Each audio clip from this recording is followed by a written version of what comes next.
Sorry, I was just watching a video of a cat get stuck on a plane. Oh, I'm not even sorry. Don't reveal my personal data. You don't want to see what's going on under this fringe. Let's get started. Okay.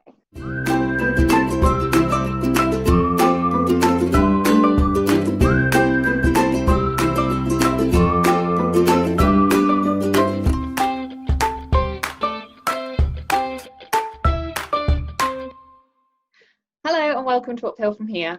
This is Catherine. And this is Amy. And we're back for season 2, episode 2. Our internet's bad, but our content is great. So we are recording on a Sunday. We normally record on a Monday, just to let you in a little bit. And then obviously it goes up on a Thursday. But I'm starting work tomorrow. Woo. So Sundays it is. So it's a bit more chilled. It is a bit more chilled. There is a possibility that by halfway through this series we'll end up filming from in bed, but you know, we're all with it. So Catherine, what's our word of the week this week? Our word of the week this week is adventure. Are you excited about this one? I am. It's something a bit different for us, and I'm excited to jump in. We've got a guest. Our Dear Cat and Amy feature is back this week. We have a lovely guest, and I can't wait to hear from her and talk all things adventure. I feel like this is one we've got very differing opinions on adventure because we're quite different in that regard, I think. Yeah. So I'm quite excited to see like how that plays against each other, and then what our guest has to say and how that kind of ties in. I'm excited. Amy has said, for me, adventure is a word that is synonymous with travel, exploration and discovery. Whether it be on holiday, backpacking across Cambodia, or just visiting a new place on a work trip, have you ever just stopped, taken a minute and looked around? Not to take a picture, not to look at a historical monument, but to simply breathe in your surroundings, to observe all the other people living with you and around you in that moment. One of my fondest travel memories happened on one of my final nights in Los Angeles before flying back to the East Coast. I had dipped my toes in the Pacific Ocean for the first time in my life. I sat on Venice Beach watching the sunset as a father played with his children in the sand and a group of older women laughed and danced in the surf. I was overcome with emotion. Venice Beach is exactly 5,196 miles from home in Scotland. I was so far away from my family, my friends, everything I knew. My whole life was on the other side of the world, but I was here, in this moment. I pondered if maybe this experience would have been different had I had someone with me. Maybe some of the tears were because I felt an absence, but I wasn't alone in that moment at all. I was surrounded by others, strangers, people who I probably would never see again, and yet we were all unknowingly sharing this moment, absorbing the same sunset, breathing in the same salty sea air. One of the most important things I have gained from travelling is perspective. It opened my eyes to new ways of living, different people, places and cultures. It made me so much more aware of the sheer vastness of our planet. Next time you are somewhere new, anywhere, look around you. Take in each face as they pass, each person carrying with them their own story, their own struggles, each on their own adventure, but in this moment your paths have crossed momentarily. I think that truly is the magic of being somewhere new. Not just discovering a new place, but exploring the endless possibilities of who you could be, of who you might have been. A humbling reminder that there are billions of other people out there right now, living, breathing, existing, dancing on beaches, their journey continuing far beyond that moment. Do you feel anything from kind of listening back to that experience and not actually writing it down? It's nice just to like remember that moment, because I can always go back there in my mind. Like it might be like 5,000 miles away, but I can picture it so clearly without having taken a picture of it. I can put myself back there, and it's nice to have that image. Like just whenever feel like you're losing perspective, it's nice to be like have that solid image to go back to that moment, because that's quite a big thing to think about. Like think about the fact that you know there's so much more outside of your own experience. I think that's also important. Yeah, I think like being reminded that there's literally billions of other people and it's not just you. Like I think it's easy to feel very alone and very lost, but like it's like if you've ever been on a plane and you look down and the world looks so tiny, and you think like, how many people are down there in this tiny little place that I can see from a plane? Like having that perspective and like realizing the world's so big, it just makes your problems feel less massive. Like other people are going through the same things and different things and maybe worse things. And it's nice to have that reminder that you're not alone. Like there's billions of other people. It just blows my mind. And do you feel like that's kind of like a tiny adventure in itself? Just imagining all these little lives that are going on, like having that level of imagination to be able to kind of think about that. Yeah, I think that comes with being a creative person. Like you probably do it too, no matter where you are, you people watch and you think like, I wonder where they've just been, or I wonder where they're rushing to. I wonder if they're sad, and I wonder what's happened in their life that shaped who they are. And you almost make up these little stories about these people you don't know, these strangers. You make up little narratives. And I don't know if that's because we are creative people and we write and we create, so we create characters.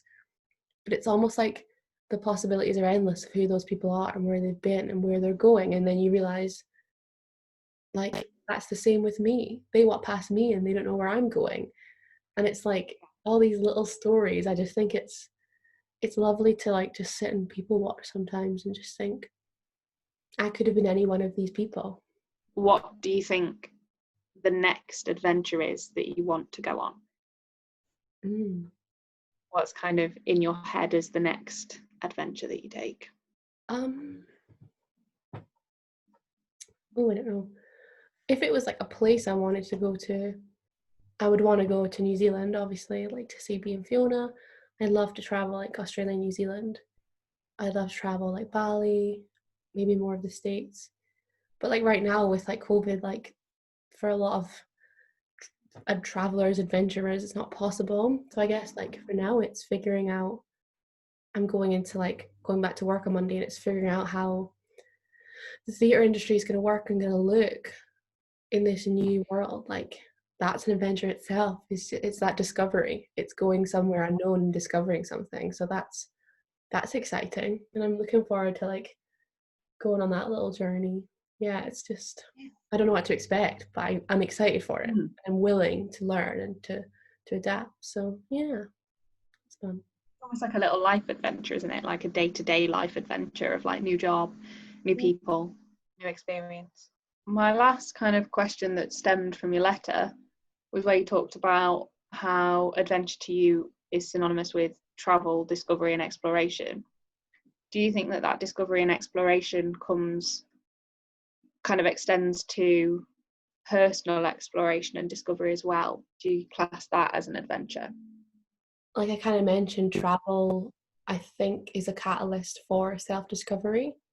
I don't think travel is always about like discovering new places and new people. It can be discovering like things about yourself, like pushing yourself and discovering what you're willing to do and willing to try, and discovering how you respond in certain situations. Like I think and just having that time to reflect, sometimes that does happen through traveling. But I think that self-discovery and self-exploration, you don't need to like go to like Southeast Asia to, to find out more about yourself. Dear near future me, you have never really been an adventurer. For the last 22 years, you've not been the best traveler. Traveling has been something that you shied away from. It was something that was very problematic for you. Over the last couple of years, you've seen some of your closest friends go on these huge, exciting adventures to the other side of the world, to Australia and America. You never wanted to take those leaps. I hope you've travelled more now. I hope you've seen more places and gone further than the centre of Europe. But if you haven't, that's okay. Right now at 22, that doesn't seem to be on your priority list, and I don't think it ever really will be. To some, this may seem sheltered or strange, but to you, it's never really been a big deal. So what do we define as adventure for us? Going to university, that was the biggest adventure you'd ever been on.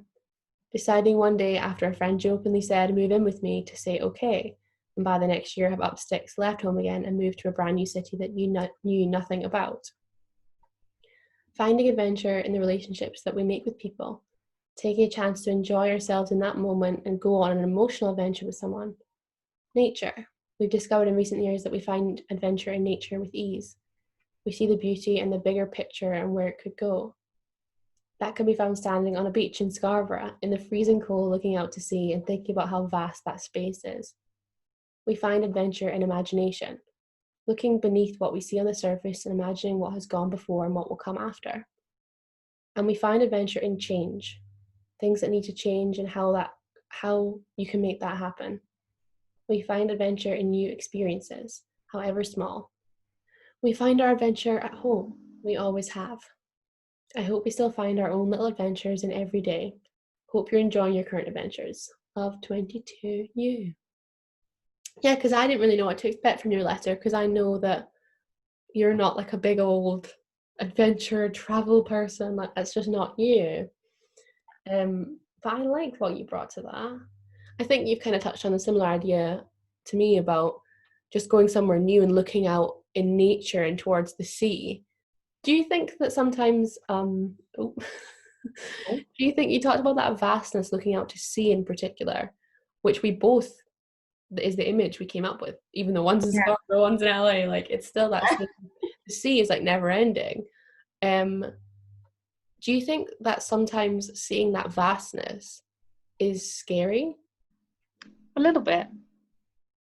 When you think about it seriously, when you look out that far out to sea and you think, you know, you feel so like big when you stand on land, when you stand amongst other people, when you stand by buildings and things that are man-made.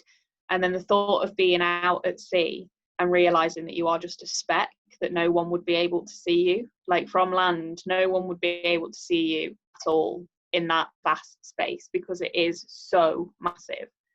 I think that's what frightens me, is that idea of like how tiny you actually are by comparison to nature. Because nature is massive and it's far more powerful than anybody on this planet. So I think that's the bit that scares me, is the sheer strength and like how it can encompass you. Yeah, I think like being in awe of nature, but also you're very aware of its power. But then my counter argument is always then be respectful of it. Don't do stupid things. Don't go out into spaces where the tide comes in. Don't go into caves where it's basically out in the middle of the sea. You have to respect her, because otherwise, if you don't know what she's going to do next. She's a little madam. Strong one. She is the ultimate strong, independent woman. She is. She'll fuck your shit up. So you mentioned in your letter that you've never really been interested, like, or excited by travel. Yes. I want to know what it is about travel or adventure that maybe scares you, or that you just don't like. It's not been for you. From a very young age, I've suffered from anxiety. And travel was always something that struck me with so much fear, because I was away from home. And that was the safe place. If anything went wrong, that was the safe place. And everything that was encompassed within going on holidays filled me with anxiety. So it was always just like a really unpleasant experience, which is why even now I still have a bit of a thing about like going on holiday. I enjoy it when I'm there now, which is obviously a lot better than when I was younger. But I've not been that far, really. I went on holidays in this country most of the time. We never went on abroad holidays, really, until I was maybe 16, 17. So yeah, it's always been that. And then I am a really bad traveller, so I don't travel very well. And being on planes is not a pleasant experience for me. And I hope it gets better, because there are places I do want to visit in, you know, on the other side of the world. So I hope one day it gets better. But that's always been the reason why it's never filled me with much enjoyment or excitement, really. It's that being away from the familiar and the safe, and it's venturing off, like we previously talked about, out of like your comfort zone, out of what you're familiar with. And sometimes if that's really gonna make you unwell and fill you with anxiety, it's not something you should like feel forced to do. Yes. It's not for you. Like, it's not for you. And that kind of like leads me on to my next me segueing like a professional. This kind of like leads me on to where do you think this pressure to like that you need to travel and see the world. Like, where do you think it comes from? Like, I feel like there's like a pressure on young people now that that's what you should do. But, like, where does that come from? Like, why do we have that now? Because I feel like our parents didn't have that. I think the pressure comes from that kind of like we spoke about earlier, finding yourself culture. You need to go and find yourself. And the fact that more people go to uni now, there's always that thing of like, oh, go traveling, let's go traveling, let's have a gap year and go traveling. And it's that kind of mentality of like, oh, you've not seen the world, you're so ignorant. And it's like, now I'm capable of understanding about the world without being there. Like I can view it from where I am right now and have an opinion on it without having to go. But I do think it's that like, it's the Thailand culture. I think it's let's go to Thailand and find ourselves, which is perfectly fine. Like you can do that, and I've heard of people having absolutely amazing experiences doing that, and like I'm jealous. Like that must have been amazing. But I think people need to accept that, like you said earlier on, travel isn't for everybody, and it's not everybody's vice to find out about themselves. For some people, it's sitting in their living room at home watching Friends. Like people have a different perspective of it, I suppose. For some people it's visiting their local seaside town. Like I think it's this whole thing on like when you're talking about like, oh, let's go to travel Thailand culture. It's really funny because like I feel like social media has a huge part in that, because when people put up travel pictures, it looks amazing and they put up the highlights. They don't show like the long stopovers and the freaking agony you're in because you're carrying a backpack around, and the gross like hostels, and you're not feeling very well because the food's different. It all looks amazing online, but like traveling can sometimes be really difficult, and all you want is to go home and have a bath and chill. So like we said, like travel isn't for everyone, and like it's nice to get your perspective on it, because it's nice for people to hear like you don't need to go traveling to like find who you are or whatever. So I wonder, what is maybe your advice for someone who does feel like you and who doesn't want to go anywhere, but who does want to gain perspective and a bit of like self-discovery? What would you do instead? What would you do instead of travel to find that out? I mean, for me, we went on holiday a lot in this country, and that helped me gain a lot of perspective about here and a lot of understanding. And you don't need to go far to find beauty. One of my best adventures, and it's one I was discussing this today, one of my favourite days of my whole life was visiting Dunbar in Scotland with one of my best friends and sitting along the coastline walk and looking and watching the sunset. And I could have cried with how happy I was. And I hadn't even had to go that far. 4 hours on a train to go and see my best friend, and a half an hour car journey to the coast. And we just sat there and I was like, this is beautiful. Like, this is absolutely stunning. And I think if you don't want to go far and you don't want to travel to Europe and America and Australia, go here, because there's so many amazing places that you can visit. Go and see what is here, because you can find such beauty and such wonderful natural beauty. Like, learn to appreciate what you've got on your doorstep. Like, I'd never really seen much of Scotland until I was like 16, and we had a visitor from the States and we took them up to the Highlands, and I was like, this has been here my whole life, and I was desperate to like go abroad. And it's more sustainable too. It's better for the environment to not travel far. And yeah, I think people have been forced to do that this year with obviously like travel restrictions and COVID. But yeah, you're right. Appreciate what we've got here. But I think if you are looking to kind of discover more about yourself, take time to do that. Take time out of your day to do that. Journal or mindfulness, or even just like reading an article that's quite enlightening. And if you want to discover more about yourself and the world, you can find it. We have the internet now. You don't have to be in a different country to give yourself some time and create something and a space for yourself.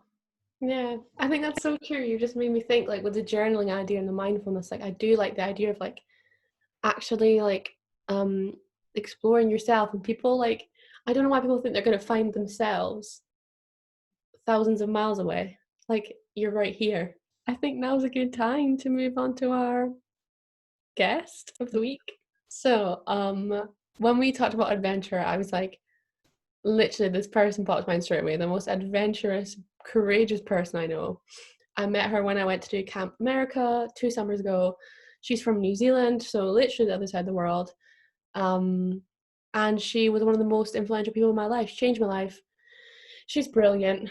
And I'll just get right into her letter. Let's see. Dear Kat and Amy, I'm going to talk to you about adventure. Now, adventure is a very ambiguous word. It can mean thrilling, exciting, daring, taking risks. I've been predisposed to adventure. Growing up in New Zealand, you kind of live that life, but also my parents predisposed me to adventure. My mum moved over from the UK on a whim and proceeded to cycle around the country, camping on the roadside. And my dad works in the ski industry. So I've been skiing and snowboarding since I was 2. So yeah, you could say I was predisposed to it. Growing up, my biggest adventure was to be travel. And my first stop on my gap year was France. I was to do a ski season and I had been dreaming about it since I was 12. It was going to be amazing. I was going to snowboard all the time, have a job that I loved, travel to new places. Was that the reality? Absolutely not. In reality, I didn't really get to snowboard all that much. I had little money and really, I was pretty homesick. The best part of that adventure was leaving it. So this proves that sometimes adventures don't actually go as though they seem they've gone. My next adventure was going to camp. Now, this 4-year stint taught me so much about adventure. It taught me that adventure doesn't have to mean bungee jumping or skydiving or swimming with sharks. It can be pushing yourself outside of your comfort zone to make new friends or growing the confidence to speak in front of a crowd. It doesn't have to be massive. It can, in fact, be very small and pack the same punch. As we mature, our adventures mature with us. And I must admit, my best adventure has been one that I could never have expected, one that snuck up on me. And that was falling in love with my best friend, who just so happened to be a woman. This was a whole adventure in itself. I was learning about love, but at the same time, learning about myself and that my heteronormative upbringing didn't mean anything anymore. Now, on paper, this new adventure would seem like an anti-adventure. I'm settling down. I've started uni. I have little money. My partner and I own a cat, so we can't just pack up our bags and travel anywhere we want. But this is my best adventure yet. And this just proves how ambiguous the word adventure really is. It doesn't have to be huge, like moving to a new country or something massive, a massive change. It can be as simple as starting a new job or starting a new hobby or cooking something new in the kitchen. A quote I used to live by was, if you always do what you've always done, you'll always get what you've always got. Now, I took this to mean move away, try new things, move to new places, get out of your comfort zone. But in reality, for me, it was taking a chance on love and settling down with my partner. Adventure is whatever you want it to be, and it can't be compared to someone else's adventures. It can be massive, it can be tiny, it can be life-changing, it can be very small. You choose your own adventures, and they're always an adventure. That gave me a bit of a tear in my eye. I also have tears. Thanks, Fiona. And it's nice, maybe for anyone that's like, unsure, like, oh, I should be doing this, like swimming with sharks and like snowboarding and like bungee jumping. Like Fiona's done all that stuff, and she's Yeah. back and gone, actually, the best thing I ever did was fall in love and settle down. So like, it's whatever you want it to be, like she said. And I think kind of everything that Fiona said kind of tied both of our letters together almost. But I think something that really stood out to me was when she mentioned about going to France and how it turned out to be all the things she didn't think it would be.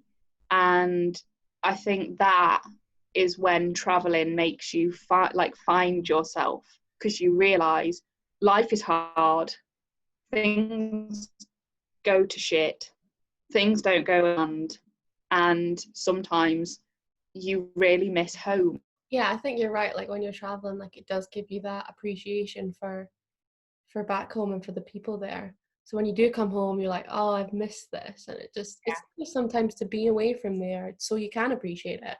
And I think what she said when she was really honest about how her season in France wasn't what she thought it was going to be.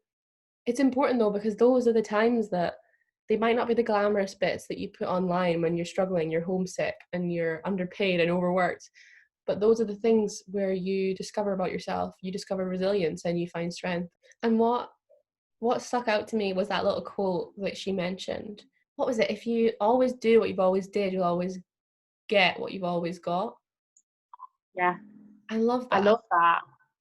It doesn't mean like she said, it doesn't mean like try living in a different country or try speaking a different language or try bungee jumping, anything crazy. It just means try and look at things a different way. Like try new approaches, new ways of thinking about things, and keeping things fresh so that you constantly have perspective, and you're constantly growing and trying different things.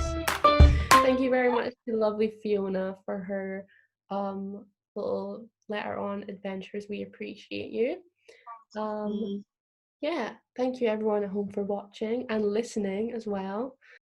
You can get in touch via the Instagram at Uphill From Here Podcast or via the email uphillfromherepodcast@gmail.com.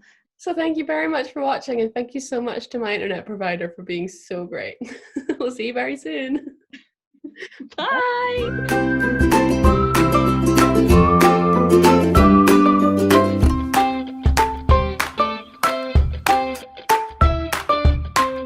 I feel like the whole of the bloody bloopers reel is just going to be you going like this.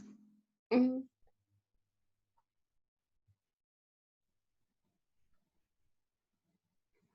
Oh, we're back. Like you don't have to go. Nope.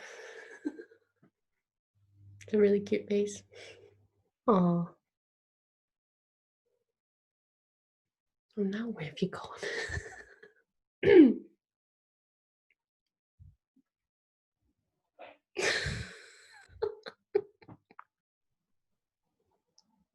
So let's try that again.